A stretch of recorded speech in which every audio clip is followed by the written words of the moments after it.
Welcome to the Sad Crime Channel. Today's story took place in the United States. When Ron first saw Linda, he couldn't take his eyes off her. The long-haired, brown-eyed woman was a true beauty. However, it was not her beauty that made her particularly attractive in a man's eyes, but her unique personality. Smiling and optimistic about life, but at the same time ambitious, she was everything a man secretly dreamed of. At least that's what he thought at the time. Ronald Ruse was born on November 20th, 1959 in Charlotte, but grew up in the town of Escondido in California. He had 5 siblings and his home was full of life. Ron was a cheerful and open-minded child who won people over in no time. He had many friends. He loved sports. Whenever he could, he would take trips to the beach to surf or play softball. In 1977, he graduated from Orange Glen High School. As an adult, he moved to the town of Vista, where he took a job as an auto mechanic at a Toyota dealership. Cars were his true passion. Ronald excelled in his position. Additionally, thanks to his exceptionally friendly character, he was well liked by both his colleagues and customers. Linda Elizabeth Ricchio was a beautiful woman with brown eyes and long chestnut hair. In early 1980, she was employed at a Toyota workshop in Vista as an office assistant. She took a low-demand job in order to save money and begin her college education. The attractive colleague immediately caught Ron's attention. Cheerful, optimistic, yet ambitious, she matched his idea of a partner. They liked each other and soon began meeting for drinks. Casual outings turned into dates. Ron, infatuated with Linda, did not take the relationship particularly seriously. He led busy social life. He didn't want commitments, only casual pleasures. The situation changed after several meetings.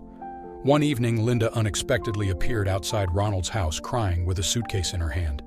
She explained to the surprised man that she had an argument with her mother, who finally told her to pack up and get out of the house. She asked if she could stay overnight as she had nowhere else to go.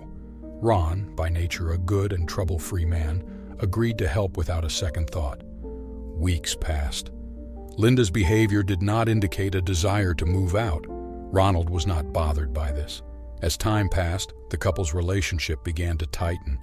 They even became inseparable. They spent time together at work as well as outside of it. The brown-eyed beauty appeared both on the beach, where Ronald surfed, and in the stands of the softball field. Her enthusiastic cheering drew the attention of everyone in the audience. Ron was pleasantly flattered at first. The company of a beautiful girl who did not leave his side flattered him. His friends called him lucky and even envied him. At some point, Ronald decided that it was time to introduce Linda to his family, with whom he had a strong connection. She made a very good impression on everyone. She instantly established contact with both his parents and siblings. She was eloquent, cheerful, and eager to talk about herself. Mr. and Mrs. Ruse felt that their son had met the right person. Within a few months of that meeting, things began to go awry. Linda could not let go of any outing with Ronald, any match, any trip to the pub. When Ronald suggested that he needed a bit of a breath, she would stage brawls in which she alternated between rage and floods of tears.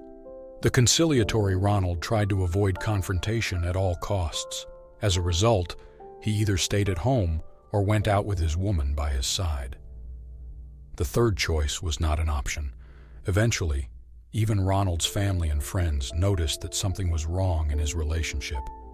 Whenever Ron was late coming home or didn't answer the phone for a while, Linda would call his parents, siblings, and buddies asking if they knew where he was. She was causing concern with her strange behavior. Ronald, however, had angelic patience. He wanted to keep the peace at all costs, so he mostly just got out of her way and silently endured her reproaches. It was only after 6 long years that Ron came to the conclusion that he was fed up with such a life. He wanted to regain his freedom. He confronted Linda with his wishes, and she had an attack of hysteria. She threatened to take her own life if Ronald left her. She argued that she had no idea he was so unhappy. Amicable by nature, Ronald became frightened.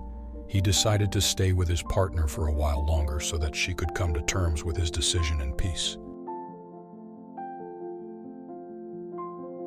For a short time, the situation looked a little better, but eventually Linda returned to her old habits.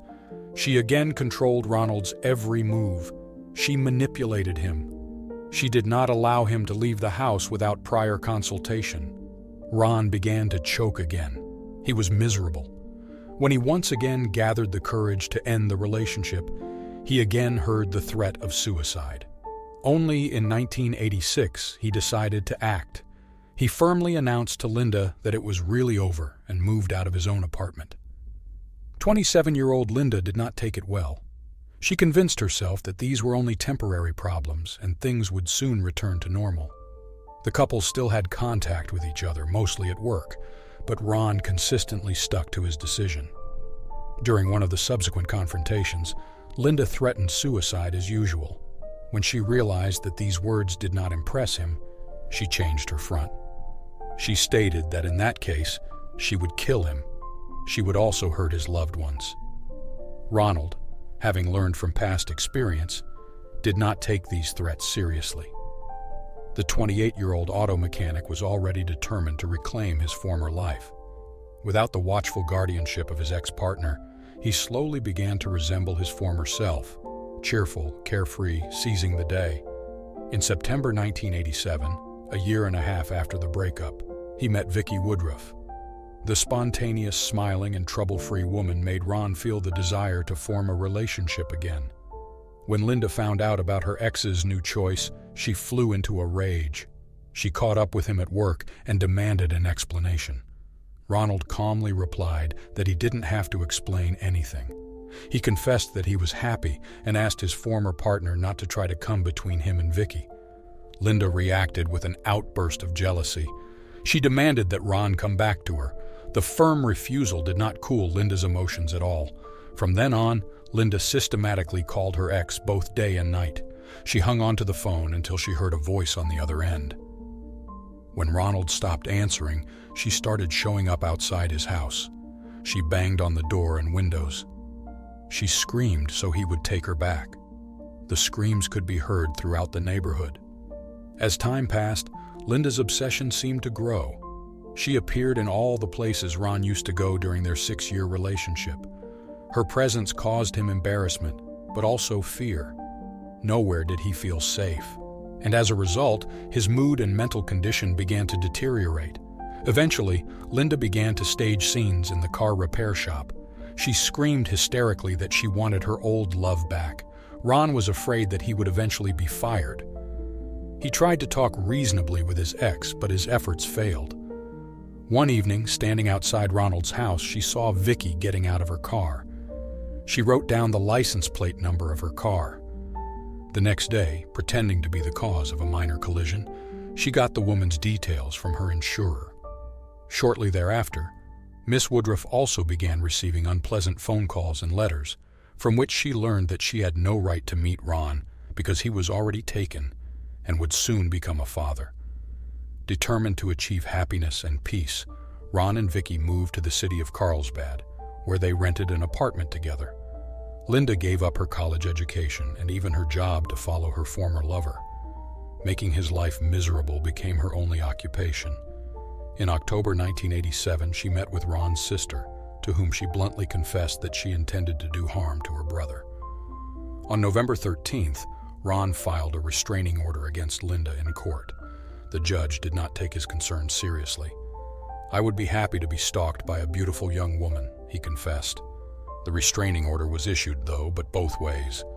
Henceforth, Linda Ricchio could not be within 90 meters of Ruse's residence and his work, and vice versa. Ruse was also not allowed to go near her. A few days later, Ron discovered a handwritten note resting on the railing of his favorite armchair. "A piece of paper won't stop me." He realized that the stalker had managed to break into his apartment undetected without leaving any traces. Fearing for the safety of his loved ones, Ronald decided not to meet with friends. He also ended his relationship with Vicki. He moved out of their shared apartment. For a long time, he stayed overnight in various motels. In the meantime, he learned from a mutual friend that Linda had bought a gun and signed up for a shooting club. This information scared Ronald beyond belief. For some time, he tried to avoid any contact with his ex and to change places of residence much more frequently. His efforts seemed to have an effect. The harassment finally stopped. Linda disappeared. Convinced that perhaps she had finally gotten on with her life, the 28-year-old rented an apartment where he intended to settle down permanently. On December 14th, a man was returning home with the intention of spending a lonely evening in front of the TV. He barely had time to put the key in the lock when he heard a noise behind him. It was Linda. She stood with a gun in her hand. Without a word, she pulled the trigger. The first bullet hit Ron in the breast. The second missed the target.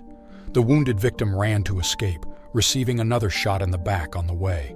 With his last strength, he managed to reach his neighbor's door. Shocked by the sight of the bloodied man, the woman immediately called an ambulance. Linda, meanwhile, left the building and ran into the street. A few hours later, she walked into a phone booth and dialed 911. "I think I killed someone," she said into the phone, and that is indeed what happened. Ronald Ruse died at Palomar Memorial Hospital in Escondido from his wounds. The murderer admitted that she was the one who pulled the trigger, but expressed no remorse. "I did what I had to do," she argued to the investigators questioning her. The killer's trial began in 1989.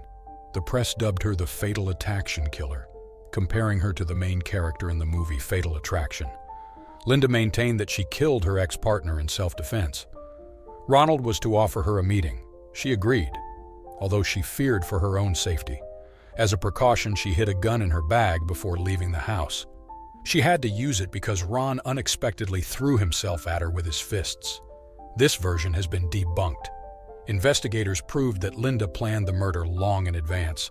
She bought a gun and regularly practiced target shooting. She tracked down Ronald in his new apartment and then rented a place in the same building. This allowed her to get to know the victim's daily routine.